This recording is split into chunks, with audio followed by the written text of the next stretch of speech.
नमस्कार, हमारी खास पेशकश में आपका स्वागत है। मैं हूं मनोज मानस और खास पेशकश में आज हम बात कर रहे हैं धर्म पूछकर गोली मारी, अब बदले की बारी।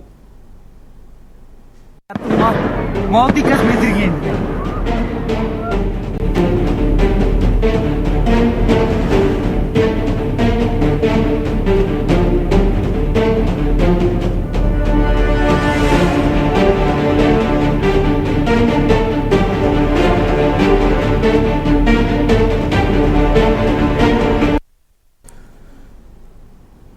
तो धर्म पूछकर गोली मारी, अब बदले की बारी। मजहब नहीं सिखाता आपस में बैर रखना।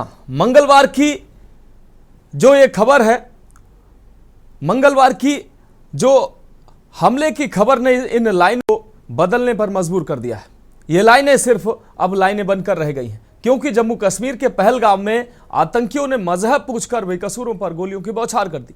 मंगलवार को जम्मू कश्मीर में बेहद दर्दनाक और दिल दहला देने वाला आतंकी हमला हुआ है। जम्मू कश्मीर के पर्यटन स्थल पहलगाम की खूबसूरत वादियां खून के रंग से लाल हो गई। जम्मू कश्मीर के पहलगाम में मंगलवार को आतंकियों ने पर्यटकों पर अंधाधुंध गोलियां बरसाकर 26 लोगों की नृशंस हत्या कर दी। सेना की वर्दी में आए दहशतगर्दों ने पहलगाम की वाइसरन घाटी में पर्यटकों से पहले उनका धर्म पूछा, परिचय पत्र देखे और फिर हिंदू हो कहकर गोली मार दी। हमले में बाल बाल बची एक महिला ने बताया कि आतंकियों ने उसके पति से नाम पूछा। जब पता चला कि वह मुस्लिम नहीं है तो उसके सिर पर गोली मार दी। आतंकियों ने कुछ लोगों के कपड़े उतरवाकर उनकी धार्मिक पहचान की। 26 मृतकों में ज्यादातर पर्यटक हैं, जबकि 2 विदेशी, इसके अलावा 2 विदेशी पर्यटक भी हैं और 2 स्थानीय भी।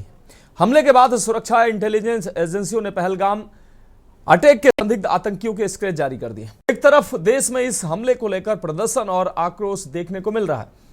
लोग इंतजार कर रहे हैं कि उन कायरों को कब जहन्नुम में भेजा जाएगा। इस बीच रक्षा मंत्री राजनाथ सिंह का भी हमले के बाद पहला बयान सामने आया। एक एयरफोर्स के एक कार्यक्रम में राजनाथ सिंह ने कहा कि पहलगाम हमले के विरोध में जोरदार तरीके से एक्शन नजर आएगा। आतंकियों को छोड़ा नहीं जाएगा, उचित समय पर भारत जवाब देगा। आतंक के खिलाफ हमारी जीरो टॉलरेंस की पॉलिसी है। अब देखना होगा कि आतंकियों और उनके आकाओं को जहन्नुम में भेजने की काउंटडाउन कब शुरू होगी। पहले आपको रिपोर्ट दिखाते हैं, उसके बाद इस पर चर्चा करेंगे।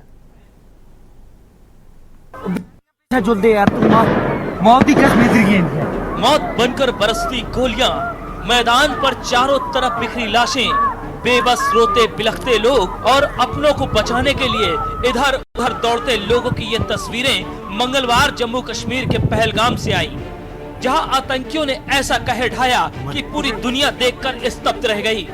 देश दुनिया को हिलाकर रख देने वाली तस्वीरों को जिसने भी देखा वो आह करके रह गया।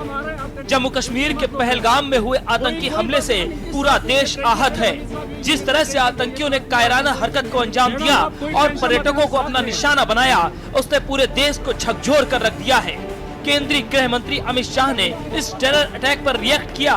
उन्होंने दो टूक कहा कि इस कायराना आतंकी हमले के दोषियों को बख्शा नहीं जाएगा। उन्होंने बुधवार को पहलगाम में बैसरन का दौरा किया और पहलगाम आतंकी हमले में मारे गए लोगों को अपनी श्रद्धांजलि अर्पित की। जम्मू कश्मीर में मिनी स्विट्जरलैंड के नाम से मशहूर पर्यटन स्थल मंगलवार को आतंकियों के नृशंस हमले में 28 पर्यटक मारे गए, जिसके बाद पीएम मोदी ने अपना सऊदी अरब का दौरा रद्द करते हुए तत्काल वतन वापसी के साथ ही देश में होने वाले अपने सभी कार्यक्रमों को रद्द कर दिया। जम्मू कश्मीर के पहलगाम में हुए आतंकी हमले के बाद रक्षा मंत्रालय की हाई लेवल मीटिंग हुई। इस पे तीनों सेनाओं के प्रमुख शामिल हुए। रिपोर्ट के मुताबिक मीटिंग में पहलगाम हमले के बदले को लेकर योजना बनी। रिपोर्ट के मुताबिक रक्षा मंत्रालय के करीब 2.25 घंटे तक मीटिंग चली।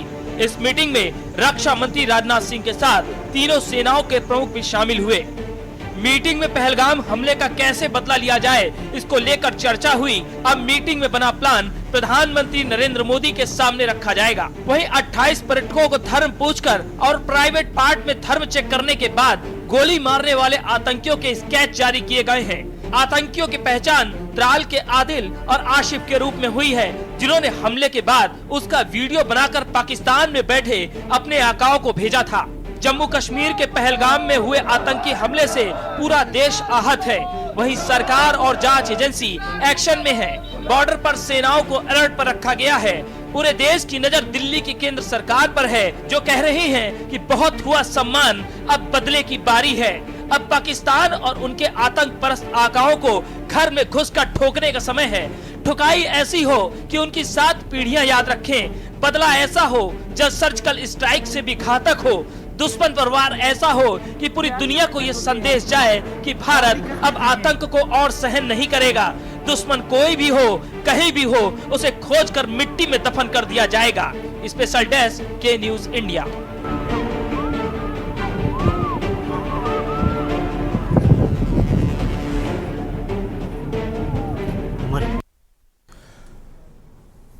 तो इस काराना हमले के बाद पूरे देश में उबाल है और पूरे देश में एक एक व्यक्ति यही कह रहा है कि इस कायराना हरकत के बाद उन कायरों को जहन्नुम में कब भेजा जाएगा, उनकी कब्रें कब खोदी जाएंगी। इस बीच रक्षा मंत्री राजनाथ सिंह ने एक बयान में हमले के बाद उनका यह पहला बयान सामने आया, उसमें उन्होंने साफ तौर पर कहा कि अब कार्रवाई का काउंटडाउन जल्द शुरू होगा और पूरा देश देखेगा, पूरी दुनिया देखेगी। और इस महत्वपूर्ण विषय पर चर्चा के लिए हमारे साथ कई खास मेहमान जुड़ चुके हैं। मनोज पंडित बीजेपी नेता हमारे साथ दिल्ली से जुड़ चुके हैं। विजय कौशिक जी कांग्रेस नेता हमारे साथ जुड़ चुके हैं। मौसमी के सचदेवा जी फॉरेन एक्सपर्ट हमारे साथ जुड़ चुकी हैं। मोहम्मद आमीन विदेश मामलों के जानकार हमारे साथ जुड़ चुके हैं। बुरहान सहयोगी जम्मू कश्मीर से हमारे साथ जुड़ चुके हैं। आप सभी मेहमानों का चर्चा में स्वागत करते हुए बड़े दुख के साथ स्वागत करना पड़ रहा है। जिस तरीके से 26 पर्यटकों के परिवार ने अपनों को खोया है, इसमें 2 विदेशी भी थे। स्वागत कैसे किया जाए, लेकिन कहीं ना कहीं अब सवाल बड़े हैं। अब कायराना हरकत के बाद अब बारी जो है इन लोगों को, इन कायरों को जहन्नुम में पहुंचाने की। बुरहान हमारे सहयोगी हमारे साथ जुड़े हुए हैं जम्मू कश्मीर से। बुरहान, हम आपके पास आएंगे। बुरहान, अगर इस समय हमले के बाद कश्मीर का माहौल कैसा नजर आ रहा है, पहलगाम का माहौल कैसा नजर आ रहा है? निश्चित रूप से इस हमले ने न सिर्फ देश की इंटीग्रिटी पर चोट किया है, बल्कि कश्मीरियत को नुकसान पहुंचाया और खासकर कश्मीर के लोगों को बहुत नुकसान पहुंचाया, क्योंकि पर्यटक वहां पर बड़ी संख्या में पहुंच रहे थे, शांति बहाली हो रही थी और पर्यटक जब पहुंच रहे थे तो उसका लाभ सीधा कश्मीर के लोगों को मिल रहा था। अब जबकि यह घटना होने के बाद आप कैसे देखते हैं इस घटना को? कश्मीर में इस घटना को लेकर क्या नजर आ रहा है आपको? देखिए, जिस तरीके से कल अनंतनाग के पहलगाम के वेस्टर्न गांव में हमला हुआ, जिसमें 26 सयाहों के जो ग्रुप थे वहां पे खूबसूरत नजारा देखने के लिए आए थे, उन पे अंधाधुंध गोलियां चलाई गई, जहां पे उनने शहादत पेश की। और हमने देखा कि जिस तरीके से बताया जा रहा है कि मजहब पहले पूछा गया कि आप किस मजहब से, लेकिन इसमें आपको बता दूं कि पहलगाम के एक खबरदार का एक घोड़ा वाला भी शहीद हो गया है, उसे मारा गया है उन्हीं आतंकवादियों ने जिन्होंने हमारे मेहमानों को यहाँ पे मारा है। हालांकि बताया जा रहा है कि जो घोड़े वाला, जिसका नाम सैयद आदिल हुसैन है, जो हापड़ता से ताल्लुक रखता है, उन्होंने आतंकवादियों से लड़ाई की, उन्होंने आतंकवादियों को रोका है, उन्होंने आतंकवादियों से गन छीनने की कोशिश की, लेकिन उसे उस वक्त मारा गया। उसको भी जो है वहां पे हलाक कर दिया। लगभग 26 से 27, हालांकि ऑफिशियली जो है बताया जा रहा है कि 26 जो है इस पे हलाक हुए हैं, लेकिन सिर्फ हमारे भारत देश के लिए बल्कि गैर मुल्क से भी जो वहां पे जो मेहमान आए थे, जहां पे बताया जा रहा है कि इसराइल का एक था, इटलियन था, लेकिन मशहूर क्या जाएगी कश्मीर से? कश्मीर में आतंकवादी अभी भी है। कश्मीर में किस तरीके से जहां पे टूरिज्म बढ़ रहा था, जहां पे अगर हम बताएंगे जिस तरीके से कल हमला हुआ, हमने देखा कि पहलगाम के मुकामी लोग मदद कर रहे थे। पहलगाम के मुकामी लोग जो घोड़े वाले थे, जिन्होंने उन तक वहां तक लाया था, वही उनके पीठों पे जो है बच्चे उन पे थे और पहलगाम तक पहुंचा रहे थे, हॉस्पिटल तक पहुंचा रहे थे। लेकिन जहां पे मजहब जब पूछा गया कि आपके मजहब, लेकिन कहीं ना कहीं ये मजहब को बदनाम करने की कोशिश की जा रही है, क्योंकि क्या जिस तरीके से बताया जा रहा है कि आप किस मजहब से, क्या आपको कलमा पढ़ना आता है, लेकिन हो क्या हम कहेंगे कि इस तरीके से जो उनका मजहब है, जिन्होंने उनको पूछा, कोई मजहब नहीं, चाहे इस्लाम हो चाहे कोई भी धर्म है, कोई धर्म इजाजत नहीं देगा कि बेगुनाहों को इस तरीके से मारा जाए, बेगुनाहों को जो है इस तरीके से गोलियां चलाई जाए, ये कोई मजहब इजाजत नहीं देगा, ना इस्लाम देता है। लेकिन आप देखिए कि इस वक्त जो कैंडल मार्च कल भी था, यहाँ पे पूरा शटडाउन आज अनंतनाग के साथ साथ पूरी कश्मीर वैली में या जम्मू में भी देखने को मिला। शटडाउन था, स्कूल बंद थे, कॉलेज एग्जाम पोस्टपोन हुए। क्यों? क्योंकि कल जिस तरीके से खूबसूरत वादी में खून की नदियां बहा ली गई, क्यों? कोई आतंकवादी आए, कहां से आए वो अभी मालूम नहीं। हालांकि बताया जा रहा है कि 4 आतंकवादी इसमें मुलविस है, 2 पाकिस्तानी है, 2 कश्मीर के, लेकिन हर कोई इस वक्त डिमांड कर रहा है सरकार से। यहाँ के मुकामी लोग क्या कर सकते हैं? प्रोटेस्ट कर सकते हैं, लोग सरकार से ये गुहार लगा सकते हैं कि इनको जल्दी उसी हालत में पहुंचाया जाए, इनकी भी कब्र खोदा जाए। हम भी कहते हैं, यहाँ के कश्मीरी मुकामी लोगों ने कहा कि हम तब तक नहीं बैठेंगे जब तक उनको सजा नहीं दी जाएगी जिन्होंने मासूम लोगों को मारा, जिन्होंने हमारे मेहमानों को मारा। क्योंकि कश्मीर में मेहमान नवाजी को माना जाता है, लेकिन जहां पे इस वक्त कश्मीर बदनाम हो रहा है क्योंकि कोई आतंकवादी आए और उन्होंने अंधाधुंध गोलियां जो है हमारे मेहमानों पे चलाए। और इस हिसाब से जो आने वाला सीजन था, टूरिज्म सेक्टर पे काफी असर पड़ सकता है पहलगाम में, क्योंकि भीड़ जो है वो बढ़ती थी। लेकिन क्या अब कहीं ना कहीं नुकसान जो है वो कश्मीर लोगों को ही उठाना पड़ेगा, क्योंकि कहीं ना कोई रोजगार वहां पे काफी लोगों को, हजारों की तादादों में, लाखों की तादादों में लोग रोजगार हासिल कर सकते थे, या जिस तरीके से वहां पे सयाह आते थे मुल्क से, गैर मुल्क से। लेकिन क्या गैर मुल्क से या मुल्क से कोई सयाह आएगा? नहीं, क्योंकि दहशत बैठा हुआ है, क्योंकि 10 मिनट तक गोलियां चलाई। क्योंकि जब हम कल हॉस्पिटल गए, वहां पे जो जख्मी लाए गए थे उन्होंने रोया, उन्होंने बोला कि पता ही नहीं चला कि गोलियां कहां से चलाई गई, मासूम बच्चे थे। फिर हमें समझ नहीं आया कि किसको बचाए, खुद को बचाए। जो हमारे साथ बच्चे थे, जो हमारे साथ रिश्तेदार है, हम भी रोए, हम भी वहां पे गए उस इलाके पे, उस स्पॉट पे। लेकिन हर शख्स की आंख जो है वो नम है। जहां पे टूरिज्म सेक्टर की बात करेंगे, टूरिज्म पे काफी असर पड़ेगा, रोजगार पे काफी असर पड़ेगा कहीं ना कहीं इससे, जिस तरीके से कल ये दहशतगर्दाना हमला हुआ है। ठीक है, ठीक है बुरहान, हमारे साथ आप जुड़े रहिए। हमारे साथ मोहम्मद आमीन साहब जुड़े हुए हैं। मोहम्मद आमीन साहब, चर्चा में आपका स्वागत करते हुए आपसे अहम सवाल, जिस तरीके से बुरहान ने कहा कि कोई भी मजहब, कोई भी तंजीम ये नहीं सिखाती है कि मजहब देखकर कायरों की तरह हमला करना, मासूमों पर हमला करना, महिलाओं पर हमला करना।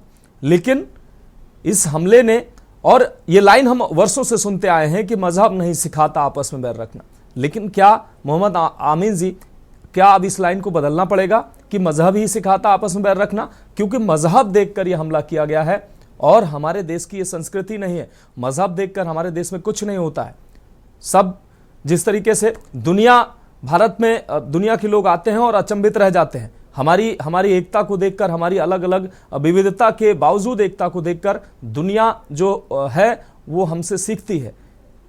लेकिन देखिए, ये लाइन तो नहीं हटाना है ना चेंज करना है, क्योंकि इसको लिखा था डॉक्टर अल्लामा इकबाल ने जी, और हिंदुस्तानियों के लिए लिखा था और हिंदुस्तानी वतन परस्तों के लिए लिखा था कि हिंदी अहम वतन है, हिंदुस्तान हमारा, तो ये मुस्लिम अहम वतन है, हिंदुस्तान हमारा जी। तो ये ऐसा है, मजहब नहीं सिखाता आपस में बैर रखना।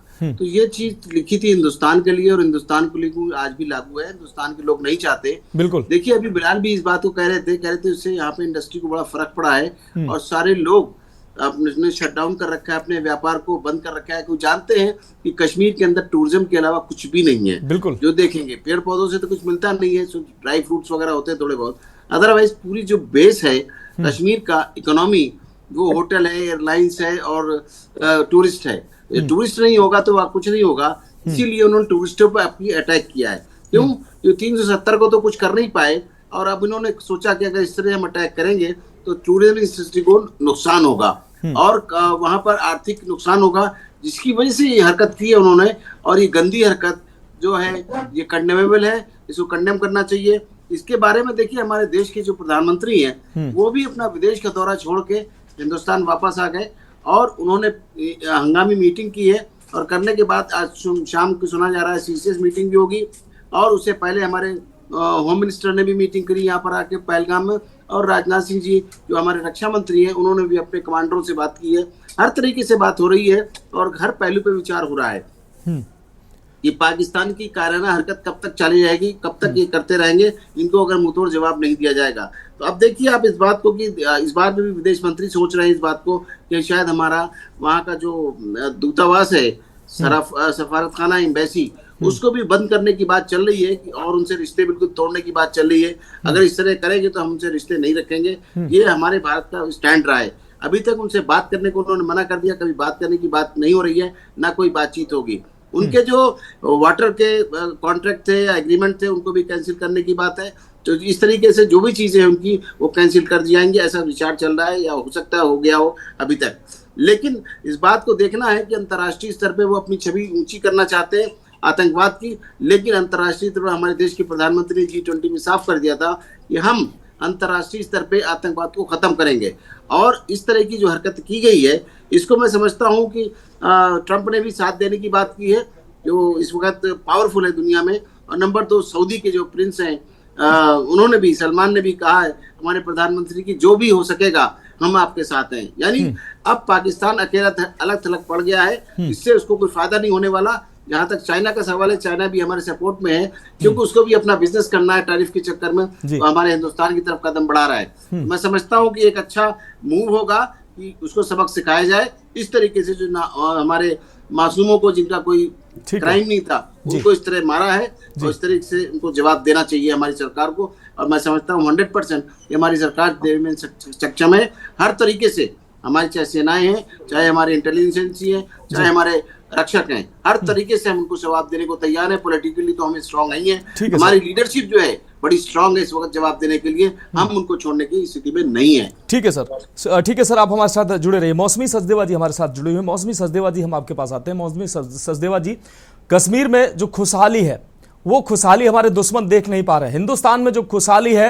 भाईचारे से लोग रह रहे हैं, उसको हमारे दुश्मन हजम नहीं कर पा रहे हैं। और टाइमिंग देखिए, कुछ समय पहले जो पाकिस्तान का सेना अध्यक्ष है मुनीर, वो हिंदू और मुसलमान की बात करता है, और ठीक उसके कुछ समय के बाद ये आतंकी हमला होता है और वहां पर भी धर्म की बात की जाती है। धर्म देखकर कायरों के द्वारा इस कायराना करतूत को अंजाम दिया जाता है। अब मेरा सवाल आपसे है कि हमला कहां होना चाहिए हिंदुस्तान की तरफ से, क्योंकि पाकिस्तान की सेना प्रायोजित ये आतंकवाद है, ISI प्रायोजित ये आतंकवाद है, और ये वर्षों से दुनिया देखती रही है।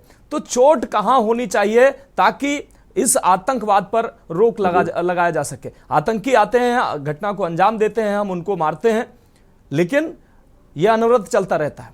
तो इसका हल क्या है? चोट कहां होनी चाहिए? क्यों ना जहां से ये आतंकवाद प्रायोजित होता है वहां पर चोट क्यों नहीं करना चाहिए? देखिए, पाकिस्तान आज की बात नहीं है, 370 से पहले भी पाकिस्तान मिलिटेंट्स या टेररिस्ट आर्मी कैंप्स के ऑक्सीजन है। तो ये we need more than visits and vows now. सिर्फ फॉरेन विजिट्स से या वादा से या बातों से नहीं होगा, हमें अभी रिटेलिएट करना पड़ेगा। It is time to retaliate now. Secondly, अभी हमें स्विफ्ट एक्शन चाहिए। फिर हमें ये देखना पड़ेगा कि हम जो बॉर्डर है, जो फेंस है, हम उसको मजबूत कर पा रहे कि नहीं पा रहे। अब क्योंकि हमें यहाँ पे दिख रहा है लोकल सिंपैथाइजर्स, तो हमें क्या करना है? पहले हमें अपने ही कश्मीर में, we have to win the war in Kashmir. पहले अपने ही कश्मीर में, अपने ही देश में जंग जीतना पड़ेगा, तब हम फेंस के तरफ। क्योंकि कल भी मैंने आपको कहा था, दे वर अ कॉन्वॉय, वो आर्म्ड थे, वो अचानक they cannot come within through the thin air। तो लोकल का डेफिनेटली इसमें हाथ था। तो हमें अपने कश्मीर में ही जंग को पहले जीतना पड़ेगा। और फिर सिर्फ लिटरली, फिगरेटिवली नहीं, लिटरली आप CIBM, drones, night vision, surveillance को इंस्टॉल कीजिए, फंड कीजिए, 24/7 उसको एक्टिव कीजिए। और NIA का काम सिर्फ इन्वेस्टिगेशन नहीं होना चाहिए, they must hunt now, it's high time। और अभी कहाँ है वो ग्लोबल पावर, कहाँ है वो ग्लोबल वॉर जो बोल रहे थे, it will be a global war against terrorism. सब बातों से नहीं होगा। आज अगर अमेरिका बोल रहे हैं हम भारत के साथ है, आज अगर सऊदी अरेबिया बोल रहे हैं भारत के साथ है, और वो जो देश वेस्टर्न जो अलायंस है बोल रहे हैं कि हम ह्यूमन राइट्स के साथ है, कहाँ है? सिर्फ बातों से नहीं। I think we should isolate Pakistan now. ये हाई टाइम है हम पाकिस्तान को इकोनॉमिकली, डिप्लोमेटिकली, रेप्यूटेशन के तरफ हमें उनको अकेला छोड़, बिकॉज उन्होंने अपना छवि आज नहीं, हिस्ट्री कहती है they are the training ground of terrorist. तो और भारत में उनको ये जो दिख नहीं पा रहे, they are not able to see the progress in Kashmir. उनको ये डर है जेएनके में जो प्रोग्रेस हो रहा है, जो डेवलपमेंट हो रहा है, उनको ये डर है कि पीओके उनके हाथ से चला जाएगा। हालांकि उनके देश में खुद खाने पीने की नौबत आ रखा है, खाने पीने की प्रॉब्लम्स आ रखे हैं, इतना गरीब हो रखे हैं, चाइना के भीख में तो चल रहे हैं। और अमीन जी ने कहा चाइना का मूव तो मुझे नहीं दिख रहा है, मुझे यहाँ पे नहीं दिख रहा है कि चाइना भारत के साथ है या किसी के साथ नहीं। मुझे तो उनको I can see China in a silent mode now, क्योंकि चाइना को पता है कि पाकिस्तान में उन्होंने बहुत लेकिन मौसमी जी, कोई हमारे साथ है या नहीं है, हमारा जो दुश्मन होगा उसको हम मुंहतोड़ जवाब तो हमें देना पड़ेगा। कोई साथ आता है तो भी, नहीं आता है तो भी। और एक सवाल है, हम अपने आर्मी को डाउन साइज क्यों कर रहे हैं? Now we have to fund it. हमें जहां हमें जरूरत है वहां हमें फंड करना पड़ेगा। Downsizing army and saving money for what reason, मुझे समझ में नहीं आती ये बात, क्योंकि अभी हमें लड़ने के लिए हमें आर्मी भी चाहिए। आप देखिए पाकिस्तान या क्रॉस बॉर्डर टेररिज्म आज की बात नहीं है, लेकिन हम इसका सॉल्यूशन निकाल ही नहीं पा रहे हैं। Why are we not able to strengthen our fence? क्यों हम उसको मजबूत नहीं कर पा रहे? क्यों क्रॉस बॉर्डर टेररिज्म हमेशा, क्यों हम अपने लोगों को खो रहे हैं? ये आज की बात नहीं है, हिस्ट्री कहते हैं। हम रोज हमेशा हम फौजी जवानों को हमेशा, और इस बार तो फौजी भी नहीं थे, इस बार तो पॉलिटिशियंस नहीं थे, नॉर्मल अनआर्म्ड सिविलियंस थे जो अपने ही देश में खुशी मनाने आए थे। बिल्कुल। So it is a cowardice act. इसका मुझे लगता है स्विफ्ट रिटेलिएटरी एक्शंस होना चाहिए, एंड सिर्फ वाउज से नहीं होगा। आई थिंक एक्शन दिखाना पड़ेगा, एक्शन से वी हैव टू रिटेलिएट। ठीक है मौसमी जी, आप हमारे साथ जुड़े रहिए। हमारे साथ डिफेंस एक्सपर्ट मेजर अली साहब भी जुड़ चुके हैं और हमारे साथ अन्य मेहमान भी जुड़े हुए हैं कांग्रेस और भारतीय जनता पार्टी से। एक बहुत छोटे से ब्रेक का वक्त है, जल्द हाजिर होंगे।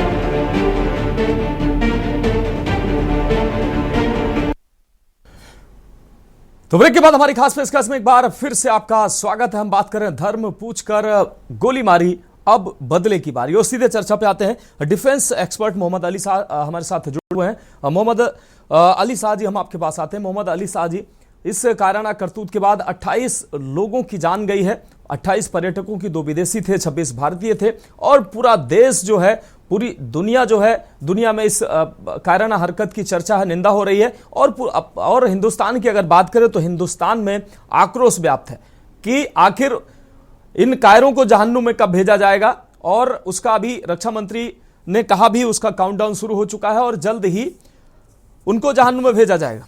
लेकिन सवाल यह है मोहम्मद अली शाह साहब कि हमें लड़ना किससे है? देश के अंदर ऐसे लोग हैं जो आतंकवादियों को पनाह देते हैं, और कहीं ना कहीं अगर उनका पनाह नहीं होगा तो ऐसे लोग अंदर पनाह नहीं पाएंगे, तो ऐसे लोग सुरक्षित अंदर कैसे आ जाएंगे? वो सुरक्षित ऐसे टारगेट तक कैसे पहुंच जाएंगे? ये बड़े सवाल हैं। पाकिस्तान की अगर हम बात करें तो पाकिस्तान प्रायोजित आतंकवाद वर्षों से होता आया है, लेकिन हम अभी तक कोई ऐसा जवाब नहीं दे पाए हैं। सर्जिकल स्ट्राइक हमने की है, एयर स्ट्राइक हमने की है, कोई ऐसा जवाब नहीं दे पाए हैं, क्योंकि हमको जब पता है कि जड़ पाकिस्तानी सेना है, पाकिस्तानी ये सेना अध्यक्ष हैं, आतंकवाद की जड़ वही है, पनाह वही, मतलब आतंकवाद आता वहीं से है। भारत की शांति भंग करने के लिए, कश्मीर की शांति भंग करने के लिए फिर हम इतने मजबूर क्यों हैं? हमारी सेना सक्षम है, हम इतने मजबूर क्यों हैं? बार बार ऐसे हमले हम झेलते हैं और मुंहतोड़ जवाब उस लेवल का नहीं दे पाते हैं।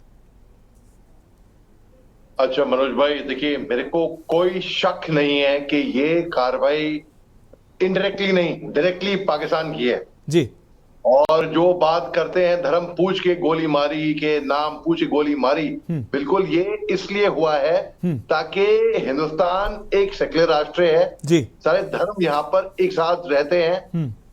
ये हिंदू और मुस्लिम के बीच में एक दरार, एक डिवाइड पैदा करने के लिए किया गया है जी। ये जहर घोलने के लिए किया गया है। अगर आप लॉजिकली देखें, 4 दिन पहले पाकिस्तान के army chief general Asim Munir का कितना बेहुदा, घिनौना, विपत्तिजनक बयान आता है जहां पे वो हिंदू और मुस्लिम की बात करते हैं। इसके ऊपर हिंदुस्तान के पूर्व deputy chief of army staff ने भी इनका काउंटर दिया, बड़ा अच्छे से तमाचा मारा जनरल आसिम मुनीर को उसमें। तो मैं इसमें तो कोई शक की बात है ही नहीं। और अगर हम इस बात में if you fall prey to it, अगर हम इनकी बातों में आ जाते हैं और वो हमारे बीच में वो दरार पैदा हो जाती है, बिल्कुल, यानी कि हम इन्हीं का एजेंडा, इनके नापाक मंसूबे, इनके इरादों को हम मजबूत कर रहे हैं। और अगर हमें एक साथ होकर हमें देखना चाहिए कि हम हिंदुस्तानी हैं। कोई इसमें देखिए, मैं भी मुसलमान हूं, मगर मैं पहले हिंदुस्तानी हूं और मेरे को बहुत फक्र है कि मैं हिंदुस्तानी हूं, इससे पहले मैं मुसलमान हूं। तो हमारी राष्ट्रीय भाषाएं, हमारे राष्ट्रीय सेंटिमेंट्स, हमारे राष्ट्र की फीलिंग्स, हमारे देश प्रेमी की भावनाएं, हमारा पेट्रियोटिज्म पहले आता है। पाकिस्तान चढ़ा हुआ है कि हिंदुस्तान का मुसलमान क्यों उनकी बात से इत्तेफाक नहीं रखता, और क्यों रखेगा। हिंदुस्तान का मुसलमान पाकिस्तान से कभी इत्तेफाक रखेगा ही नहीं। और पाकिस्तान अपने दुख से दुखी नहीं है, वो अपने पड़ोसी के सुख से दुखी है। बिल्कुल, वो जम्मू कश्मीर की तरक्की की डेवलपमेंट से दुखी था। और जाहिर सी बात है, जिस तरीके से गोली मारी गई आतंकवादियों ने दलील किया, नाम पूछा, धर्म पूछा, ऐसी रिपोर्टें भी आई। 2-3 रिपोर्टर्स जुड़ो अपने डिस्ट्रिक्ट जी, और फोन जी, मोहम्मद अली जी अपनी बात कंप्लीट करिए। जी हाँ, तो ये बात बहुत क्लियर है, इसमें मेरे को कोई शक की बात नहीं है कि ये पाकिस्तान का एक साइकोलॉजिकल वॉरफेयर है, ताकि हमारे भोले भाले नागरिक उनकी चुंगल में, उनकी बात में आ जाएं। मैं आपको ये बात, और मैं दावे के साथ कह रहा हूं कि ये बात के मैं हमारे कॉलोनी में अभी आज से 2-3 साल पहले एक गुड़गांव में, नू में, ताउड़ू में एक कम्युनल हिंसा टाइप भड़क रही थी। तो मैंने हमारे कॉलोनी के ग्रुप में ये दावा किया कि भाई आप लोग घबराइए मत, जो मेरे आसपास के पड़ोसी थे सब हिंदू थे। मैंने कहा अगर कभी खुदा ना करे, भगवान ना करे, गॉड फॉरबिड, कोई एक मुसलमान मॉब आता भी है, मॉब तो मॉब होता है, मैं सबसे पहले आदमी होऊंगा जो उनके बीच में कूदूंगा और आप सबको बचाऊंगा, और आपको घबराने की कोई जरूरत नहीं। ये मैसेज आज तक उस ग्रुप में मेरे पास रखा हुआ है अच्छे से। ये है हमारे हिंदुस्तानियों की भावनाएं, और हमको इनके मंसूबों में नहीं आना चाहिए गौरव भाई, ऐसे मैं देखता हूँ। बिल्कुल अली शाह जी, बहुत महत्वपूर्ण बात आपने कही है। हमारे साथ भारतीय जनता पार्टी से मनोज पंडित जी जुड़े हुए। मनोज पंडित जी, आपके पास आते हैं। मोहम्मद अली शाह ने बहुत ही महत्वपूर्ण बात कही, हिंदुस्तान का अमन चैन, कश्मीर का अमन चैन, कश्मीर में जो डेवलपमेंट हो रही है, कश्मीरी जो उनका विकास हो रहा है, खुशहाली आ रही है, बच्चे स्कूल जा रहे हैं, विद्यालय खुल रहे हैं और तमाम डेवलपमेंट हो रही है, उससे हमारे दुश्मन जो है वो खुश नहीं है। हमारे अमन चैन को, हमारे भाईचारे को बिगाड़ना चाहते हैं। लेकिन अगर इस कायराना हरकत की बात करें तो जवाब कैसे दिया जाएगा, क्योंकि लगातार ऐसी घटनाएं एक के बाद हो रही हैं। पुलवामा के बाद ये बहुत बड़ा हमला है, और कहीं ना कहीं अगर हिंदुस्तान की सरकार से दिक्कत थी, सेना से दिक्कत थी, तो ये शायद पर्यटकों पर हमला ना होता। लेकिन पर्यटकों पर हमला ये कहता है कि कश्मीर की खुशहाली से वो परेशान है। ये कहना, धर्म देखकर गोली मारना, मैं मानता हूं कि वो कहीं ना कहीं हिंदुस्तान की जो एकता अखंडता है उस पर चोट करना चाहते हैं, उसमें बिखराव लाना चाहते हैं। क्या मैं गलत कह रहा हूं? और ऐसे लोगों से कैसे निपटेंगे आप? देखिए मनोज जी, ये बड़ी दुखद घटना है, और इस घटना की जितनी निंदा की जाए उतनी कम है। आप देखिए कि होम मिनिस्टर, वहां के एलजी, जब उन्हें पता चला ये घटना हुई है तो सब लोग कल वहीं मौके पर पहुंच गए थे। और आज गृह मंत्री ने जो है वहां का जायजा लिया और सब लोग जो है कि इस घटना की आप ये देखिए कि ये सीधा सीधा जो अभी तक इन्वेस्टिगेशन है उससे पाकिस्तान का जो इन्वॉल्वेशन है वो अभी तक सब सामने आ रहा है। क्यों? क्योंकि ये सामने लड़ नहीं सकते आपसे, ये आर्मी से नहीं लड़ सकते, वहां के लोगों से नहीं लड़ सकते, तो सबसे कमजोर कड़ी क्या, सबसे कमजोर इन्हें लगे पर्यटक, कि जो पर्यटक हैं। और देखिए जब पहले वहां पर पुरानी सरकारें थी तब वहां कभी लाल चौक की हालत आप देख लीजिए जी, और वहां की कश्मीर जम्मू की स्थिति आपके सामने थी। ये पिछले 10 सालों में जो भारतीय जनता पार्टी ने वहां के लोगों के मनों में विश्वास पैदा किया था, उस विश्वास को तोड़ने के लिए इन्होंने कदम उठाया। जो पर्यटक वहां जा रहे थे, जो कश्मीर के लोगों की खुशहाली बढ़ रही थी, देखिए वहां सबसे बड़ी जो कमाई होती है वो टूरिज्म से होती है, और वहां पर कोई ऐसे बड़े उद्योग नहीं है कि जिन उद्योगों से वहां पर चीजें चलाई जा सकती हों। अगर आर्थिक रूप से किसी को तोड़ना है तो वहां के टूरिज्म को खत्म करना है। तो इन्होंने ये वार किया, और मैं बता दूं कि सरकार ऐसा जवाब देगी कि आने वाली पीढ़ियां भी देखेंगी कि वाह कुछ बदले में किया है सरकार ने। आप देखिए प्रधानमंत्री विदेश दौरा छोड़कर चले आए, गृह मंत्री वहां, सारे लोग, पूरा सारी एजेंसी लगी हुई हैं। तो हमारा मानना यह है कि किसी भी मनोज पंडित जी, कश्मीर में जिस तरीके से युवाओं के हाथ में पत्थर हुआ करते थे, अब आतंकी हमारे दुश्मन पाकिस्तान नहीं चाहता है कि युवाओं के हाथ में रोजगार रहे, लैपटॉप रहे, वो फिर से चाहता है कि युवाओं के हाथ में पत्थर आ जाए। देखिए यही तो है वो, अगर वहां पे आर्थिक पर्यटक जाएगा तो जो बेरोजगार लोग थे, जो आर्थिक रूप से कमजोर थे, वो फिर वही ऐसी दहशतगर्दी फैलाने से लोग जाएंगे नहीं वहां, और जाएंगे नहीं तो वो लोग फिर आर्थिक रूप से कमजोर हो जाएंगे। तो कहीं ना कहीं ये बहुत सोची समझी साजिश है। और अभी देखिए कि वहां के जनरल आर्मी चीफ ने जो अभी बयान दिया, वो बयान क्या था? वो बयान इनडायरेक्टली जो है एक मैसेज था कि हम ऐसी हरकत करेंगे, और वो हुई। तो ये सरकार बहुत गंभीर विषय है, सरकार बहुत गंभीरता से इसको ले रही है, और जल्दी ही जो है एक कोई ना कोई एक्शन आपको समझ में आएगा और लोगों को लगेगा। मेरी संवेदनाएं हैं उन 28 परिवारों के, जो जिनके परिवार के लोग वहां गए हैं, जो खोए हैं, उनके लिए हम लोग बहुत संवेदना व्यक्त करते हैं, और उनको भगवान और ऐसी शक्ति दे कि जो दुख। देखिए मनोज पंडित जी, सभी भारतीयों की सुरक्षा की जिम्मेदारी आपकी है, आप सरकार में हैं, और प्रधानमंत्री से लेकर तमाम नेता जो समय समय पर कहते रहे हैं कि एक एक हिंदुस्तानी सुरक्षित है जब तक हम हैं, तो एक एक हिंदुस्तानी की जिम्मेदारी भी आपकी है। वो कहीं भी हत्या होती है देश के किसी भी हिस्से में, आप देखिए मनोज जी, इस जिम्मेदारी से कहां सरकार पीछे हट रही है? आप बताइए अभी तक जो काम हुआ, क्या आप संतुष्ट नहीं है? क्या लोग संतुष्ट नहीं है कि गृह मंत्री वहां पर है, चीजें वहां पर है, मुख्यमंत्री वहां पर, लेकिन जो वहां की राज्य सरकारें हैं, जो वहां पर एक ऐसा माहौल क्रिएट करने की कोशिश कर रही है, उस पर भी कहीं ना कहीं लगाम लगेगी, और वो सरकार की जिम्मेदारी है, और सरकार उस पर कदम उठा रही है, और चीजें बहुत जल्दी से आपको एक्शन होते हुए दिखेगा। ठीक है मनोज जी, हमारे साथ जुड़े रहिए। विजय कौशिक जी जुड़े हुए हैं, कांग्रेस नेता हैं। विजय कौशिक जी, हम आपके पास आते हैं। विजय कौशिक जी, इस कायराना हमले को लेकर पूरे देश में, पूरे देश की भावनाएं जो है वो आप समझ रहे हैं। पूरा देश जो चाह रहा है कि जिन ऐसी जहनियत के लोगों ने ये कायराना हरकत की है, उनको जल्द जहन्नुम में भेजा जाए, उनको कब्र खोद के गाड़ दिया जाए। देश का सेंटीमेंट आप समझ रहे हैं।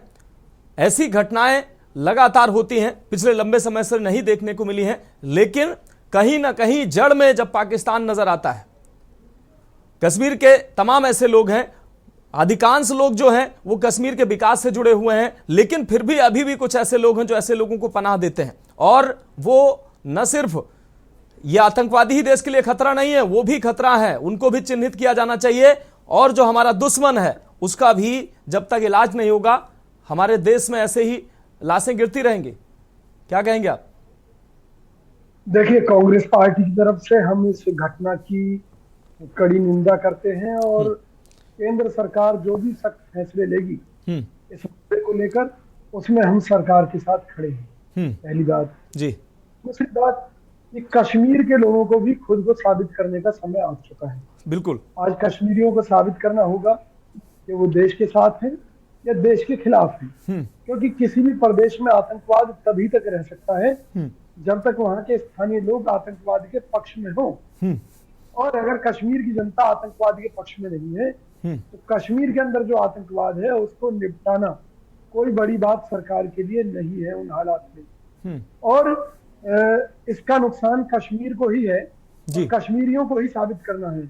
क्योंकि कश्मीरियों को सबसे बड़ा नुकसान ये है कि आज जो एक देश में अतिथि देवो भव की परंपरा थी, जिसके दम पर कश्मीर के लोग खुशहाल हो रहे थे अतिथियों का आदर सत्कार करके, वही लोग अपनी शह पर अगर आतंकवादियों से पर्यटकों को मरवाएंगे तो कोई पर्यटक कश्मीर में नहीं जाएगा।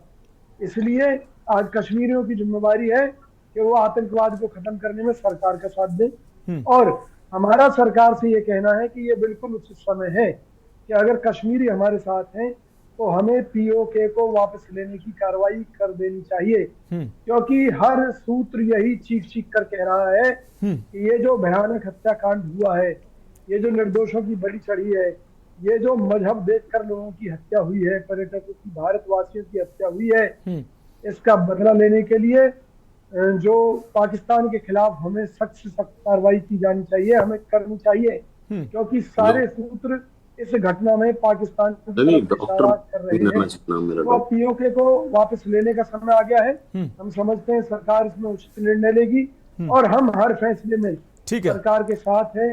इस हत्याकांड का बदला लेने के लिए सरकार जिस भी स्तर तक जाना चाहती है हम उनके साथ खड़े हैं। विजय कौशिक जी, सभी राजनीतिक पार्टियों ने, विपक्ष के सभी नेताओं ने, ओवैसी ने भी इस जो घटना के बाद कंडम किया है और उन्होंने कहा कि धर्म देखकर इस कायराना हरकत को अंजाम दिया गया है। लेकिन एक शर्मनाक, मैं शर्मनाक कहता हूं, आप उसको देखिएगा किस तरीके का बयान है, आप उसको विवादित कहेंगे या शर्मनाक कहेंगे, आप तय कर लीजिएगा। रॉबर्ट वाड्रा ने एक बयान दिया है। रॉबर्ट वाड्रा ने आज एक बयान दिया है।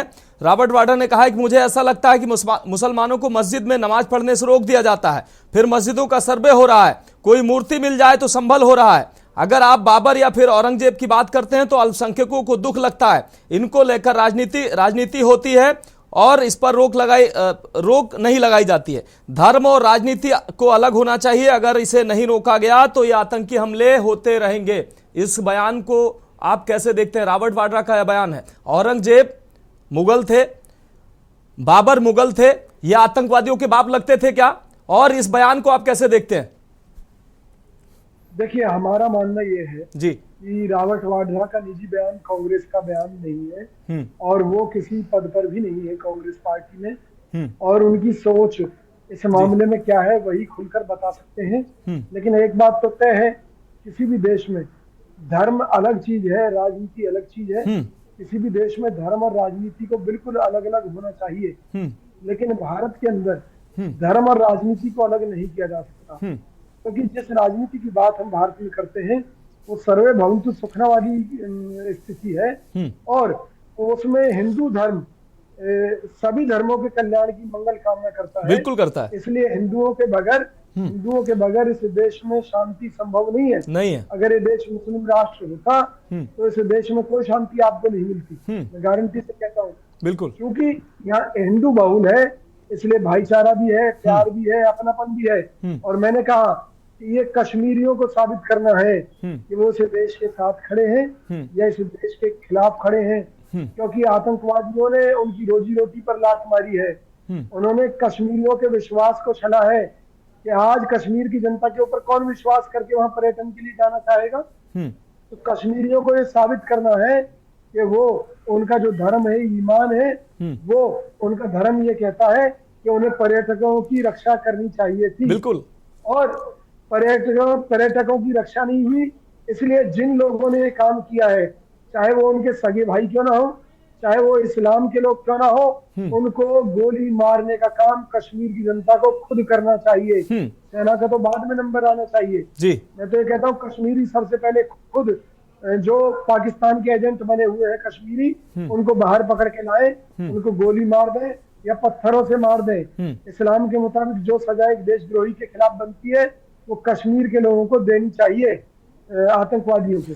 निश्चित रूप से। लेकिन विजय कौशिक जी इस तरीके के बयान, जब पूरे देश में इस तरीके का सेंटीमेंट है, फिर इस तरीके के बयान गैर जिम्मेदाराना बयान नहीं देना चाहिए। देश में संसद है, देश में अदालतें हैं। अगर हिंदू मुसलमान में किसी बात को लेकर वो है तो वो अदालतों में तय हो जाएगा, और वो भी कांग्रेस पार्टी भी देश का हिस्सा है। ऐसे गैर जिम्मेदाराना बयान आने चाहिए क्या, और खासकर ऐसे मौके पर? जी, शायद रॉबर्ट वाड्रा जी को पूरी जानकारी नहीं है। मैं आपको बता दूं, भारत के मुसलमानों को ना तो पाकिस्तान में मुसलमान माना जाता है, ना दुबई में मुसलमान माना जाता है, ना जो अपने आप को मुस्लिम राष्ट्र कहते हैं वहां पर इनकी गिनती 2म दर्जे की है, 3rd दर्जे की है, 4थे दर्जे की है। बिल्कुल। तो अगर, क्योंकि ये कन्वर्टेड मुसलमान है, ये वो मुसलमान है जो हिंदू से मुसलमान बनाए गए तलवार की नोक पर जबरन, तो इनका अगर कहीं कोई स्थान है, कहीं में इज्जत मिल सकती है या मिल रही है या भाईचारा मिल रहा है, तो वो केवल भारत में मिल रहा है और कहीं नहीं है। इसलिए बड़ी सीधी सी बात है कि ये जो मुस्लिम भाई जो सोचते हैं कि इस देश में अमन चैन रहे, ठीक है, नहीं तो सरकार को फिर इनके साथ देशद्रोहियों वाला काम, जो देशद्रोहियों को सजा दी जाती है, बिल्कुल देनी चाहिए। और मैं ये समझता हूँ कश्मीर के लोगों के ऊपर आज बड़ी जिम्मेवारी है। ठीक है। विजय कौशिक जी हमारे साथ जुड़े रहिए। हमारे साथ मेजर मोहम्मद अली साहब जुड़े हुए हैं। मेजर साहब, आपकी आवाज अभी तक नहीं आ रही थी, अब आप अपने फोन को अनम्यूट कर लीजिए, उसके बाद आप अपनी बात रख सकते हैं।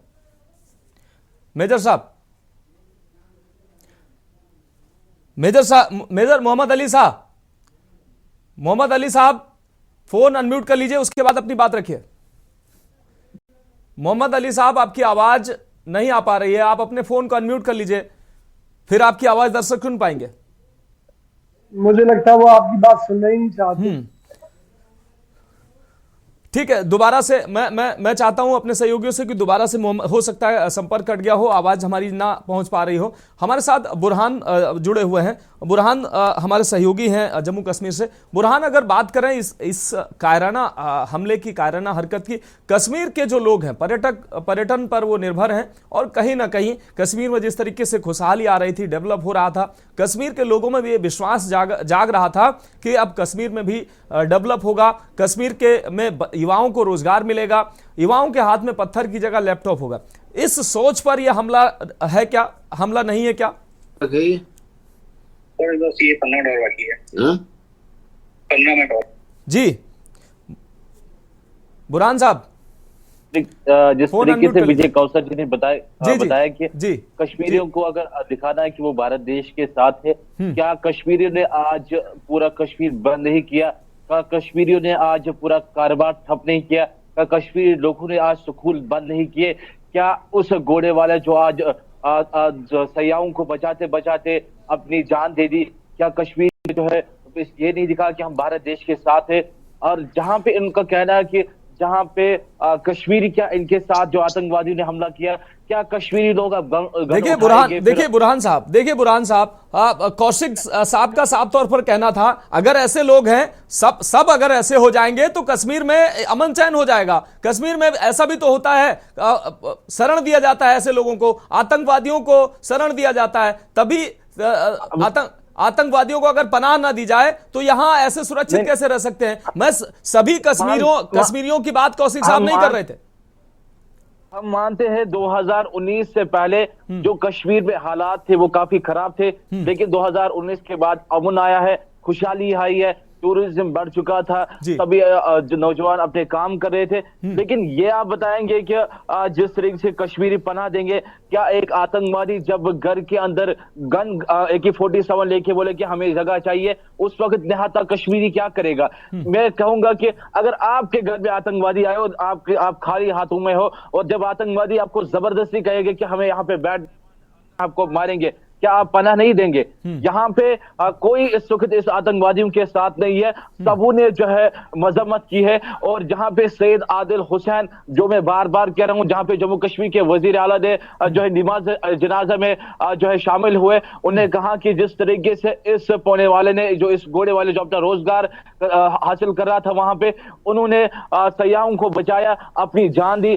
आतंकवादियों से जो है कोशिश की, लेकिन इससे साबित होता है कश्मीर भारत देश के साथ है और ये हालात नहीं देखना चाहता यहाँ पे कोई कश्मीरी, वो चाहता है कि ऐसे ही अमन रहे। और भाई नुकसान बुरहान साहब, नुकसान कश्मीरियों का ही है। यहाँ पर अब पर्यटक नहीं जाएंगे। अभी यात्रा शुरू होने वाली है, अभी यात्रा अमरनाथ की शुरू होने वाली है। वहां घोड़े खच्चर वाले 99% मुस्लिम हैं, तो नुकसान किसका होगा? पर्यटक नहीं जाएंगे तो नुकसान किसका होगा? कश्मीर के लोगों को नुकसान होगा, रोजगार उनका खत्म होगा, और जो ऐसी जहनियत के लोग चाहते हैं वही होगा। तो सवाल यह है कि कश्मीर के लोगों की भी जिम्मेदारी है कि अगर कुछ ऐसे लोग हैं जो ऐसे अराजक तत्वों का प्रत्यक्ष या परोक्ष रूप से अगर सहयोग करते हैं, उनको भी सोचना चाहिए। उनकी वजह से 95% बाकी कश्मीरी जो हैं अच्छे हैं, वो सरकार का हिस्सा है और वो कहीं ना कहीं जमहूरियत पसंद करते हैं, शांति पसंद करते हैं, वो भी बदनाम हो रहे हैं।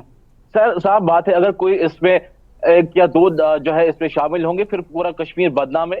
कश्मीर में जो अगर अमरनाथ यात्रा आने वाली है, कहीं ना कहीं हम सिक्योरिटी फोर्सेस की बात करेंगे, जहां अमरनाथ यात्रा पे काफी सिक्योरिटी जो है वो टाइट होती है, लेकिन जहां पे सयाओं की भीड़ वहां पे थी पहलगाम में, क्योंकि मार्च के बाद ज्यादा सयाओं की भीड़ बढ़ती है। कहीं ना कहीं सिक्योरिटी फोर्स को भी ये देखना पड़ेगा कि या सिक्योरिटी फोर्सेस के पास ड्रोन्स है या बाकी सिस्टम्स है, किस तरीके से अटैक हुआ, या कहां से टपक पड़े जो जंगजू थे, जो आतंकवादी थे, ये कहां से जो उस बैतरणी गांव में पहुंचे और उसके बाद कहां से किस जंगल में ये गायब हुए। सिक्योरिटी फोर्सेस को बिल्कुल, लेकिन कहीं ना कहीं जब सेना जब पलटवार करेगी तो उसमें भी तमाम ऐसे लोग भी आएंगे, तब शोर शराबा होगा कि भाई बताओ सेना प्रताड़ित कर रही है। ऐसे भी लोग फिर हो सकता है उसमें भी बेगुनाह कुछ लोग मारे जाएं। हाँ, मोहम्मद अली साहब जुड़े हुए हैं। मेजर मोहम्मद अली साहब, आप कुछ कहना चाह रहे थे, आपकी आवाज उस समय नहीं मिल पा रही थी, आप अपनी बात रख सकते हैं।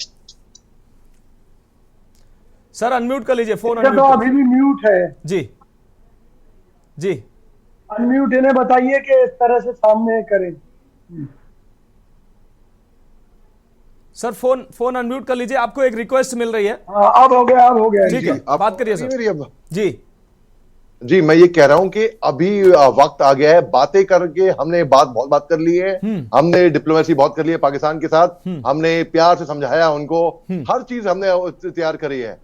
अब एक सही वक्त हम चुन के अब उन पे एक ऐसा सबक सिखाएं और अब ये कार्रवाई करने का वक्त है। अगर अभी नहीं करेंगे तो कब करेंगे? बिल्कुल। तो अभी मुझे लग रहा है कि कुछ बड़ा होने वाला है, बिल्कुल, क्योंकि प्रधानमंत्री साहब जब सऊदी अरेबिया गए थे, कट शॉर्ट विजिट पे यहां पर आए हैं, फटाफट तत्काल। होम मिनिस्टर साहब कश्मीर पहुंच गए, आर्मी कमांडर साहब स्वयं वहां पर ऑपरेशन में जहां पर हो रहा है वहां पे गए हैं। तो ये देश की भावनाएं, सबको आक्रोश है, गुस्सा है, बहुत भावनाएं अंदर है, तो ये बड़ा अभी होने वाला है, मुझे ऐसा लग रहा है, और होना भी चाहिए। बिल्कुल ठीक है। मोहम्मद आमीन जी, कुछ बड़ा होने वाला है, जैसा कि अली शाह साहब कह रहे हैं, कुछ बड़ा बिल्कुल होना चाहिए, क्योंकि देश लगातार देख रहा है अपने लोगों की शो उठा रहा है। देश पर्यटक जो बेकसूर थे उनको जब निशाना बनाया जा रहा है, तो निश्चित रूप से कुछ बड़ा होना चाहिए और ऐसे लोगों को जहन्नुम में जरूर भेजा जाना चाहिए। क्या कहेंगे आप? मोहम्मद अली साहब, मोहम्मद अमीन साहब, सर अनम्यूट कर लीजिए फोन। हाँ जी, बड़ा होना भी चाहिए। जी जो बड़ा हो रहा है उसको बड़ा होना भी चाहिए, और भारत बड़ा है पाकिस्तान से हर मामले में, चाहे सैन्य शक्ति हो, चाहे पावर हो, चाहे आर्थिक व्यवस्था हो, हर मामले में स्ट्रांग है। और उसको सोचना चाहिए पाकिस्तान को इन सब स्टेप लेने से पहले इसके बड़े बुरे परिणाम होंगे। तो अगर हमारा देश अब इस पे एक्शन लेता है, जैसे कि मैंने पहले कहा, ये इसमें ट्रम्प ने भी कहा है हम साथ देंगे, इसमें सऊदी प्रिंस ने भी कहा है, सलमान साहब ने, कि हम साथ देंगे, तो ये दर्शाता है कि उस पर कोई अच्छा एक्शन होने वाला है। इसीलिए मोदी जी ने दौरा छोड़ा। अपना पहले कहा देश है, देश सर्वोपरि है, इसलिए वो इमीडिएटली आए यहाँ पर इस तरह का नरसंहार हुआ है, ये बहुत ही गलत हुआ है और ऐसा नहीं होना चाहिए था। देश की सुरक्षा और देश के नागरिकों की सुरक्षा ये हमारे नेताओं का कर्तव्य है, वो उन्होंने पूरा कर्तव्य निभाया और आकर के देश के अंदर ये दिखा दिया कि नहीं, हम अपनी जनता के साथ हैं, अपने देश के साथ हैं। तो मैं समझ रहा हूँ मीटिंग पे मीटिंग हो रही रात दिन में, और कल से भी हुई है, होम मिनिस्टर की, फॉरेन मिनिस्टर की, एयरफोर्स चीफ की, सारे आर्मी जनरल्स की और रक्षा मंत्री की। तो ये सब दर्शाता है इसलिए इस पे कोई अच्छा एक्शन होने वाला है। अली साहब ने बिल्कुल सही बात कही है, इस पे एक्शन होना भी चाहिए। अगर इस तरह की नाहक लोगों को मारा जाएगा जिनका कोई कसूर नहीं है, अगर उनके साथ इस तरह से दुर्व्यवहार के साथ और एक्शन लिया गया है और उनके टेररिस्ट के द्वारा और मारा गया है उनको, और जहां तक देखिए भाई, जहां पर सवाल इस बात का आइडेंटिटी वाली बात आ रही है, तो उसमें मैं अपने देश के सुनने वालों को और आपके दर्शकों को ये बताना चाहूंगा कि ये चीजें इसलिए फैलाई गई कि देश के अंदर एक अफरा तफरी का माहौल बन जाए। लेकिन हमारा देश समझदार है, हमारे देश के लोग समझदार हैं, समझते हैं कि किस नीति के तहत किया गया है कि देश के अंदर खराबी पैदा हो। लेकिन हमारे देश के सब लोग समझदार हैं और इसको समझते हुए हमारे देश की सरकार उस पर जो एक्शन लेगी। आपको याद होगा इससे पहले भी पुलवामा हुआ था, उसके बाद भी उसका क्या अटैक हुआ और उस पर क्या उसका बदला लिया गया। अब आप देखिए ये पहलगाम है, पुलवामा के बाद पहलगाम और पहलगाम के बाद हमारी गवर्नमेंट का एक्शन जो दुनिया देखेगी। जैसा कि हमारे मोदी जी कहते आए हैं कि हम G20 में आतंकवाद को खत्म कर देंगे पूरी दुनिया से। बिल्कुल बिल्कुल ठीक है, तो बिल्कुल ही खत्म कर दें। ठीक है मोहम्मद अमीन जी, एक लाइन में विजय कौशिक जी आपसे जवाब चाहता हूं। बड़ा एक्शन सरकार लेने की तैयारी में ऐसा सामने आ रहा है, बड़ा एक्शन होना चाहिए। फोन अनम्यूट कर लीजिए सर।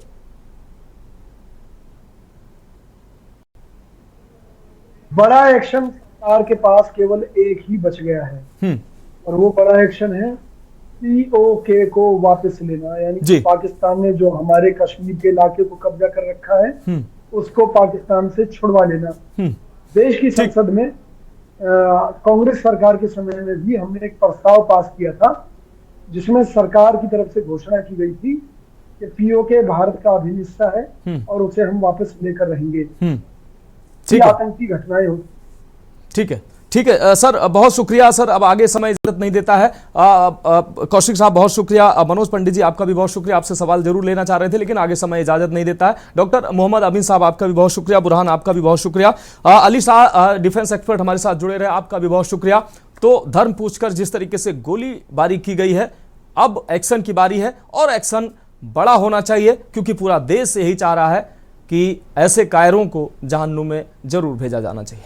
और इस बीच बड़ी खबर सामने आ रही है, इस वक्त की बड़ी खबर उन्नाव से सामने आ रही। कार गोदाम में भीषण आग की घटना सामने आई है। कार गोदाम में बड़ी आग की घटना सामने आई। आग लगने से फैक्ट्री इलाके में अफरा तफरी मची हुई है। इस वक्त की बड़ी खबर उत्तर प्रदेश के उन्नाव से सामने आ रही है। मगरवाड़ा के नेहरू बाग इलाके में बड़ी आग की घटना सामने आई है। किया कार के गोदाम में यह भीषण आग लगी है।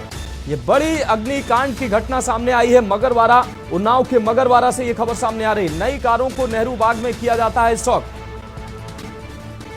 कई नई गाड़ियां जलने की आशंका जताई जा रही है क्योंकि ये किया का जो यहां पर नई गाड़ियों का स्टॉक किया जाता था, आसपास की बिजली सप्लाई को बंद कर दिया गया है। दमकल विभाग की गाड़ियां मौके पर मौजूद हैं, बड़ी संख्या में भीड़ मौजूद है और दमकल की गाड़ियां आग बुझाने का प्रयास कर रही हैं। दूर दूर तक धुएं का गुबार भी देखने को मिल रहा है। ये तस्वीरें आप देख सकते हैं, धुएं के गुबार से दूर से ही ये आग की बड़ी घटना को देखा जा सकता है। औद्योगिक क्षेत्र के बीच ये अग्निकांड की घटना सामने आई है।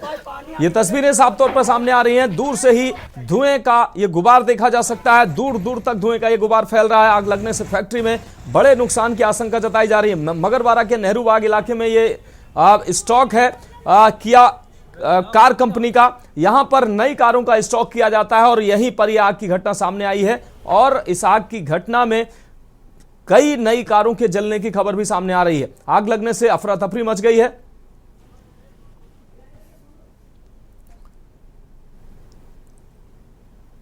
तो उन्नाव में कार गोदाम में भीषण आग लगी है और आग लगने से भारी नुकसान की आशंका जताई जा रही है। उन्नाव के मगरवाड़ा में स्थित है ये फैक्ट्री किया कंपनी, कार कंपनी, जिसमें ये आग की घटना सामने आई है। तो फिलहाल हमारी खास पेशकश में अभी के लिए मेरे साथ इतना ही। मुझे दीजिए इजाजत और आप देखते रहिए के न्यूज इंडिया।